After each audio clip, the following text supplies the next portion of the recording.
అనేది సాటి తల్లులు చెల్లెలు అమ్మలు ఎట్లా ఉంటారో తెలంగాణ బిడ్డల యొక్క అస్తిత్వం ఎట్లా ఉంటుంది అనే రూపాన్ని మనం ఈరోజు ఇచ్చుకోవడం జరుగుతూ ఉంది. 10 సంవత్సరాలైనా కూడా వాళ్లకు కనీసం ఒక తల్లి విగ్రహాన్ని ఏర్పాటు చేసుకుందాం అనేటువంటి ఆలోచన రాలేదు. కనీసం మరి నిండు గుండెల నిండా పాడుకునేటువంటి జయ జయ తెలంగాణను ఒక రాష్ట్రీయ గీతంగా ఏర్పాటు చేసుకుందాం అనేటువంటి ఆలోచన వాళ్ళకు రాలేదు. ఈరోజు అవి మనం చేస్తూ ఉంటే మాత్రం అడ్డుకుంటా ఉన్నారు. మనం అన్నట్టుగా మనం విన్నట్టుగా గుండెల మీద నెత్తి గుండుల మీద కూడా మా సోదరులు కానీ సోదరిమణులు కానీ అంటే రకరకాలుగా టీజీ అని పెట్టుకుంటే మాత్రం వాళ్ళ పార్టీకి వచ్చే విధంగా బీఆర్ఎస్ పార్టీ వాళ్ళు టీఎస్గా మార్చుకున్నారు. మరి తెలంగాణ ఉద్యమంలో టీజీ అని పెట్టుకున్నది వాళ్ళ అధికారానికి రాగానే వెంటనే టీఎస్గా మార్చుకున్నప్పుడు మా సోదరులు ఎవరు కూడా మరి వాళ్ళే అధికారంలో ఉన్నారు, కేంద్రంలో ఇక్కడ కూడా ఉన్నారు, బీజేపీ వాళ్ళు కనీసం మాట్లాడలేకపోయారు. ఈరోజు ప్రజల ఆకాంక్షను ఆవిష్కరింపజేసే విధంగా జరుగుతున్న దాన్ని మాత్రము రాజకీయం చేస్తున్నారు. ముఖ్యంగా మేము తెలంగాణ కోసమే పుట్టినాం, తెలంగాణ కోసమే చేస్తామని చెప్పినటువంటి ఈనాటి బీఆర్ఎస్ పార్టీ తెలంగాణ పేరుతోటి అధికారంలోకి వచ్చిన తర్వాత ఇక ఈ రాష్ట్రంలో మాకు ఎదురేం లేదు, ఇక మేము దేశమంతా వ్యాపిస్తాం కాబట్టి భారత రాష్ట్ర సమితి అని కూడా తెలంగాణ అనేటువంటి పదాన్ని కూడా వాళ్ళు తొలగించారు. వాళ్ళు ఇవాళ మళ్ళీ తెలంగాణకు వ్యతిరేకం, తెలంగాణ అస్తిత్వానికి వ్యతిరేకం. అయ్యా వేరే వాళ్ళు పాట రాస్తే మీరు రాష్ట్రీయ గీతంగా మనసు ఒప్పలేదు పెట్టడానికి. కనీసం ఒక్కరోజు కూడా స్కూళ్ళల్లో బళ్ళల్లో గుళ్ళల్లో ఎక్కడ కూడా ఆ యొక్క గీతాన్ని మీరు వినిపించడానికి వినడానికి కూడా ఇష్టపడలేదు. ఈరోజు మా అందరికి గర్వంగా కూడా ఉంది, ఎక్కడ వెళ్ళినా కూడా ఫస్ట్ జయ జయ తెలంగాణ అని ఒక దళిత బిడ్డ రాసినటువంటి పాటను మేమందరం కూడా వింటుంటే నిజంగా మనసు పులకరిస్తూ ఉంది. అదేవిధంగా ఇక్కడ చూస్తున్నటువంటి ప్రతిరూపం తల్లి విగ్రహాన్ని కూడా చూస్తుంటే మమ్మల్ని మేము చూసుకున్నట్టుగా, మా అక్క చెల్లెలను చూసుకున్నట్టుగా, మా తల్లులను చూసినట్టుగా మాకు అనిపిస్తూ ఉంది. దాంట్లో ఎలాంటి రాజకీయం లేదు. కాకపోతే ఏంటంటే వాళ్ళకు బీఆర్ఎస్ వాళ్ళకు వాళ్ళ ఇంట్లో ఉండేటువంటి రూపం, నేను ఎప్పుడో 2-3 ఏళ్ల కింద నుంచే మాట్లాడుతున్నా, ఆ విగ్రహ రూపం చూడండి. ఎవరైనా శ్రమైక జీవనం ఉందా?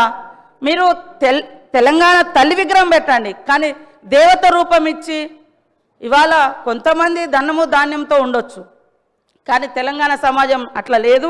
ఇందాక మా సోదరుడు వీరేశం గారు అన్నట్టుగా తెలంగాణ బిడ్డలు మట్టి బిడ్డలే కానీ ఎట్టి బిడ్డలు కాదు, గట్టి బిడ్డలు. ఆ గట్టితనాన్ని, ఆ శ్రామిక తత్వాన్ని, పంటను, అదేవిధంగా కష్టాన్ని కూడా అందులో చూపించినటువంటి మరి ప్రతిరూపంగా మనం చూస్తూ ఉన్నాం. అదేవిధంగా మరి ఇందాక మా సోదరులు కూడా నా పేరు చెప్పడం జరిగింది. నేను ఇచ్చేది అధికారికంగా జిల్లా కలెక్టర్లకు ఎన్ఆర్జీఎస్ వాళ్ళకి ఇస్తున్నాం, లేదా ఏమైనా గతంలో ఎక్కువ ఇచ్చిన కాడ కొద్దిగా తక్కువ ఇస్తున్నాం. ఎందుకంటే ఆల్రెడీ ఎక్కువ డబ్బులు వాళ్ళకు పోయిన కాడ కాన్స్టిట్యున్సీకే ఇస్తున్నాం, కానీ వేరే రూపంలో లేదు.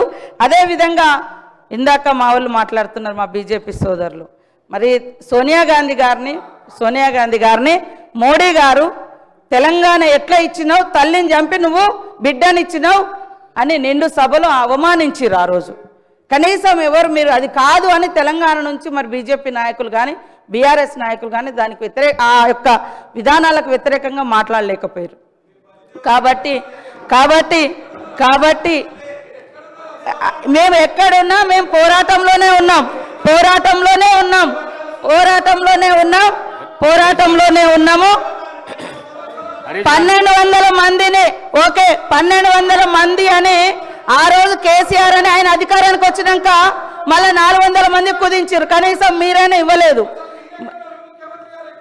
ఎక్కడ ఉన్నామనేది అంటే మేము ఎక్కడున్నాం? ప్రజలలో ఉన్నాం, పోరాటంలో ఉన్నాం. తెలంగాణ ఉద్యమంలో నేను కూడా జైలు పోయించిన 7 రోజులు ములుగు కేంద్రంగా నిరాహార దీక్ష కూడా చేసినాం. నేను అనేది సరే అదే ఓకే, తెలంగాణ వచ్చిన తర్వాత కూడా తెలంగాణను కించపరిచే అవసరం అంటున్నా. ఓకే, మేము ఎక్కడున్నామో ఈ రోజు అదే పార్టీతో మీరు అంటగలుగుతున్నారు కదా. మేము ఆ రోజున్న పార్టీతోటి ఈ రోజు మీరు అంటగలుగుతున్నారు కదా. ఆ పార్టీ మీద డిపెండ్ అయ్యే ఇలా కేంద్రంలో మీ ప్రభుత్వం నడుస్తుంది కదా అని నేను అంటున్నా. కాబట్టి నేను అనేది ఎస్, ఆ రోజైనా ఈ రోజైనా మా గొంతులు తెలంగాణ ప్రజల కోసం వినిపించినాం. నిండు సభలో సోనియమ్మను పట్టుకొని కాంగ్రెస్ను పట్టుకొని మీరు తల్లిని చంపి తెలంగాణ ఇచ్చారు, ఇది కరెక్ట్ కాదన్నప్పుడు ఇవాళ ఏం మాట్లాడుతున్నారు? ఈరోజు ఏం మాట్లాడుతున్నారు? అరే కాబట్టి అరే ఇవాళ రాజకీయాలలో వేరే ఒక కేంద్రంలో పార్లమెంట్ వేదికగా మాట్లాడితే మీరు ఎందుకు మాట్లాడలేదు? పార్లమెంట్ వేదికగా 10 ఏళ్లలో జాతీయ గీతం రాకుండా రాష్ట్రీయ గీతం రాకుండా మీరు ఎందుకు మాట్లాడలేదు? కాబట్టి అరే ఇవాళ తెలంగాణ ఇవ్వడాన్ని మీరు వ్యతిరేకించరే, తెలంగాణ ఇవ్వడాన్ని మీ మోడీ గారు వ్యతిరేకించారు, తెలంగాణ ఇవ్వడాన్ని మీ మోడీ గారు వ్యతిరేకించారు. కాబట్టి అధ్యక్ష కాంగ్రెస్ ప్రభుత్వం అధికారంలోకి వచ్చిన నాటి నుండి కాంగ్రెస్ ప్రభుత్వం అంటేనే మహిళల్ని గౌరవించే ప్రభుత్వం. ఇందిరాగాంధీ గారి కాడ నుంచి ఈ రోజు మహిళలకు ఇచ్చేటువంటి సంక్షేమ పథకాలన్నీ కూడా మహిళలను ఏ సమాజం అయితే మహిళ అభివృద్ధి జరుగుతుందో ఆ సమాజం అభివృద్ధి చెందినట్టుగా ఏదైతే మనం కొనబద్ధంగా తీసుకుంటామో ఆ విషయాన్ని మరి డాక్టర్ బిఆర్ అంబేద్కర్ గారు చెప్పిన పద్ధతిలో ఈనాటి గవర్నమెంట్ కూడా మహిళల యొక్క సంక్షేమం కోసం మొదటి నుంచి లాస్ట్ ఇయర్ ఇదే డిసెంబర్ 9th రోజు ఇదే అసెంబ్లీ వేదికగా ఇదే అసెంబ్లీ పక్కన మరి ఉచితంగా బస్సు ప్రయాణాన్ని కూడా మనం మహిళలకు ప్రారంభించిన రోజు అధ్యక్ష. ఈ రోజు వరకు 4,000 కోట్ల రూపాయలను ఉచిత బస్సు ప్రయాణానికి మనం ఖర్చు పెట్టడం జరిగింది. ఈ సందర్భంగా 118 కోట్ల మహిళా ప్రయాణాలు జరిగింది. నష్టాలలో ఉన్నటువంటి బస్సును ఆర్టీసీని ఈరోజు లాభాల్లోకి తీసుకొచ్చే ప్రయత్నం చేస్తూ ఉన్నాం. అదేవిధంగా గతంలో కాంగ్రెస్ ఉన్నప్పుడు దేశంలో 450-500 గ్యాస్ ఉంటే బీజేపీ వచ్చిన తర్వాత 1200 పెంచింది. ఇప్పుడు మా సోనియమ్మ గారి యొక్క ఆదేశానుసారం సీఎం రేవంత్ రెడ్డి గారు మా క్యాబినెట్ అంతా కూర్చొని మరి ఏదైతే వాగ్దానం చేసినామో 500కే మేము గ్యాస్ ఇస్తా ఉన్నాం.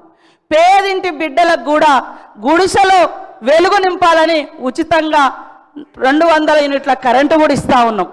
మీరు 10 ఏళ్లలో రైతులకు రుణమాఫీ చేయలేదు, తీసుకొస్తానన్నటువంటి బ్లాక్ మనీ తీసుకురాలేదు, 2 కోట్ల ఉద్యోగాలు ఇవ్వలేదు. ఇవన్నీ 11 ఏళ్ళైనా మీరు చేయలేదు. 1 ఇయర్లో చేయలేదు అనడం ఎంతవరకు? ఇదంతా మాట్లాడము ఎంతవరకు కరెక్ట్ సార్? కాబట్టి ఇది విగ్రహానికి సంబంధించినటువంటి సభ, విగ్రహావిష్కరణ ఈరోజు జరుగుతున్నటువంటి సమావేశము. సీఎం రేవంత్ రెడ్డి గారు ఇవాళ విగ్రహావిష్కరణకు సంబంధించినటువంటి ఇన్విటేషను స్టేట్మెంట్ ఇవ్వడం జరిగింది. దాని నుంచి డైవర్ట్ చేసి రాజకీయాలు మాట్లాడుతున్నారు, అందుకనే నేను మాట్లాడాల్సి వచ్చింది. కాబట్టి ఈరోజు మనం ప్రతిష్ఠింప చేసుకునేటువంటి తెలంగాణ తల్లి విగ్రహం ప్రతి ఇంట్లో ఒక ఆడపడుచు విగ్రహం లాగా మాకు కనిపిస్తుంది. కాబట్టి మీ ఇందాక నేను మండలికి పోయినా బీజేపీ సభ్యులు 100% సపోర్ట్ చేశారు. ఇక్కడ మాత్రం వీళ్ళు కావాలని రాజకీయం చేస్తున్నారు. బీఆర్ఎస్ వాయిస్ బీజేపీ వాయిస్ ఒకటే అనేది స్పష్టమవుతుంది. వాళ్ళు బయట చేస్తారు, మీరు లోపల చేస్తారు, అంతకంటే తేడా లేదు. కాబట్టి ఈ విగ్రహాన్ని తెలంగాణ అస్తిత్వ విగ్రహం ఇది. అందరూ సంతోషంగా ఈ సభలోకి రావాలి, విగ్రహావిష్కరణ సభలోకి రావాలని కోరుతా ఉన్నాను. రాకేష్ రెడ్డి గారు ప్లీజ్.